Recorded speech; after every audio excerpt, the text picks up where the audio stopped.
Okay. Hello. What is going on, beautiful people? Beautiful people of the world. Don't mind the hair, don't mind the face, don't mind the energy.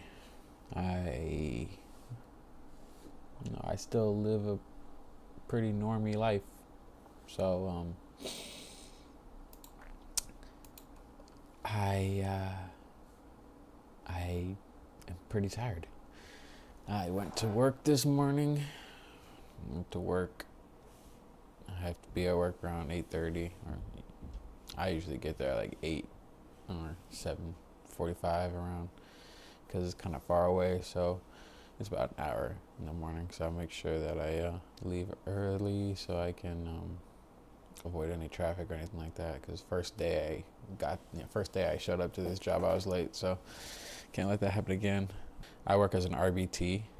For those of you who don't know, RBTs work with special needs kids, particularly kids with autism. And we work with them to help them develop different skills, like their social skills, communication, things like that. Help them regulate their emotions and reduce challenging behaviors.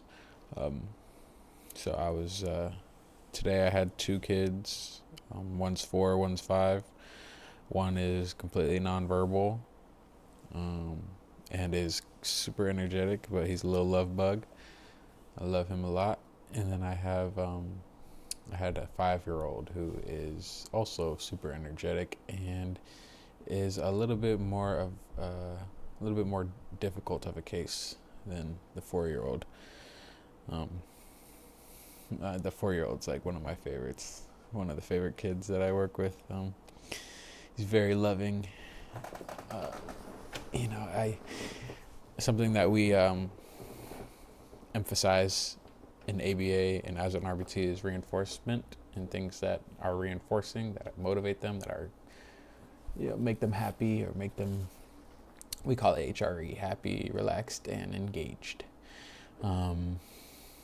So one of his most reinforcing activities, I guess you could say, are hugs and being picked up, being carried. Today he was like all over me, trying to get on my back, riding my back, and he's so funny because he doesn't close his hands. When you get on someone's back, you know how you close your hands like that, you wrap them around their neck, and then you put your legs around their body, and they grab your legs, and you're on their back. This kid would not grab hold of me for the life of him. He would just let his arms hang. So I had to hold him in like a 90-degree angle. I had to put my body at like a 90-degree angle so that I make sure he doesn't fall off of me. But he's a little sweetheart. I love him so much. And like I said, the second kid, I love him as well. And he's great, but he's a little bit more difficult, a little more challenging. I had a little bit of an issue with him today, and he broke down. We were sitting in the kitchen for like 10-15 minutes just trying to get him to calm down. So yeah, most days are like that. Most days in this job are pretty difficult. So most days I'm pretty tired after work. I work with a lot of nonverbal kids. So, not only do you have to talk to them and engage with them, be constantly engaged with them, which is, it takes a toll on its own. But, for me, for a lot of my kids, and for a lot of my coworkers, we have to actually speak for the kids sometimes too. Obviously they have these little AAC devices, little tablets that they use to communicate. They have a bunch of different set up options for different type of different ways to communicate what you need. Like if like my boy has an eat button on his, and you press eat, and if he presses eat, then that typically means he's hungry. And then he has a bunch of options of items that he could eat, some of his favorite items that he can eat, so he can tell us exactly what it is that he wants. Or if it's like play, he has a button to play. And if it's like he just wants to go, if he doesn't press anything after that, then he just wants to hang out, kind of be goofy with me, and I'll pick him up and we'll do crazy stuff.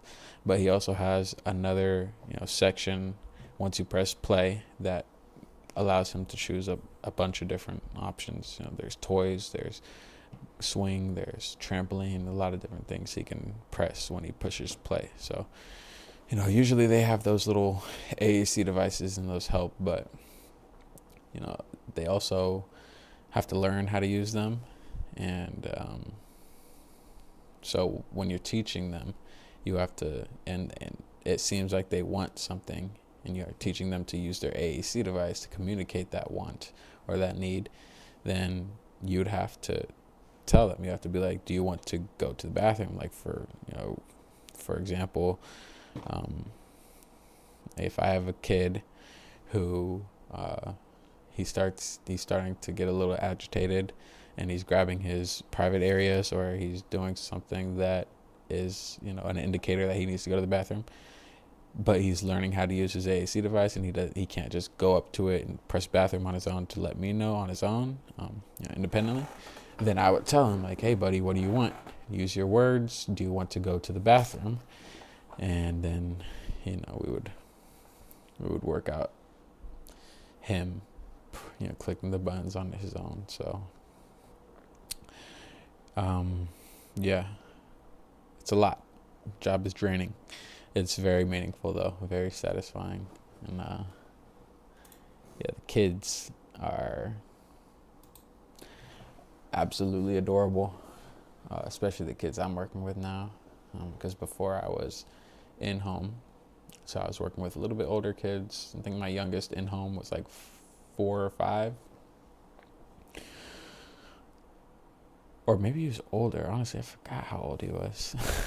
But he was the youngest that I'd worked in home, and then the other 2 that I had in home were 9, and then the oldest in home was 16 when I started working with him, and 17 when I stopped. Maybe he was 15. I think he was 15 when I started working with him, and 17 when he stopped. And I still go see him from time to time on the weekends, but I switched from in-home and to clinic, and these kids at the clinic are so adorable, and they're a lot younger. Like I just got a new kid a few months ago, I think probably in the beginning of the year, I guess. Oh, like in December, around December probably. Little baby, little 2-year-old, like the little cutest thing in the world. And so yeah, we work with very young kids here. He's 2. My oldest is 5, unless sometimes I work with this kid who's 6, about to turn 7, but he's leaving soon. We don't take kids at the clinic older than 7. That's the cutoff point. So these kids are a lot younger, a lot cuter. So yeah, it's very meaningful work, and it beats the other jobs I had before working. Like the job I had immediately before working as an RBT was retail, which sucked. Retail at Academy Sports, Outdoor Academy Sports, whatever the fuck's called. I worked at a car wash. While I was working at the car wash, I worked at a warehouse on the weekends. I worked at Goodwill. I've worked construction. I've worked in concession stands. I've worked at Sonic. I've worked just about every job you could work as a young man, as a teen, or in your 20s before graduating college or getting any degree or any experience anywhere, developing any skills. I worked just about any job you could. So this was a very huge, not only step up in meaning and I guess meaning, purpose, but also in money. You make pretty good money. I'm not gonna say really good, because it's pretty good, especially considering the work we do. It's pretty good money. But starting out, when I first started, I had already had my registration, and I went to do in-home. So in-home typically pays a little more, even if you're you have no experience and just starting out. in-home will pay you more than in clinic. So I started out, when I started my in-home job, which was my first job as an RBT, zero experience at all. In-home started out $22 an hour. So, it's the highest I've been paid, I think, up until this point. Obviously, I'm getting more now, but yeah. So if any of you are considering a job in psychology or considering the field of psychology, if you're over 18, you like kids, if you're super patient, and you want to explore the field of ABA, I would highly recommend being an RBT, especially because they're in super high demand. Turnover rate or turnaround rate, no, I think it's turnover rate, is it's pretty high, and I hope that doesn't scare you away, because if you are a genuine person, if you enjoy spending time with kids, if you want to work or be in a position of work that is meaningful, that has purpose, that's not just some fucking bullshit like retail or working at McDonald's, then yeah, I highly recommend being an RBT.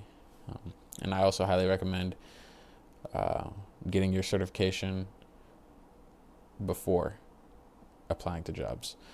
You could apply to jobs without a certification, and they'll help you get certified and registered and everything, but they'll start you lower than you could get with your certification already in hand during the application process. So highly recommend that.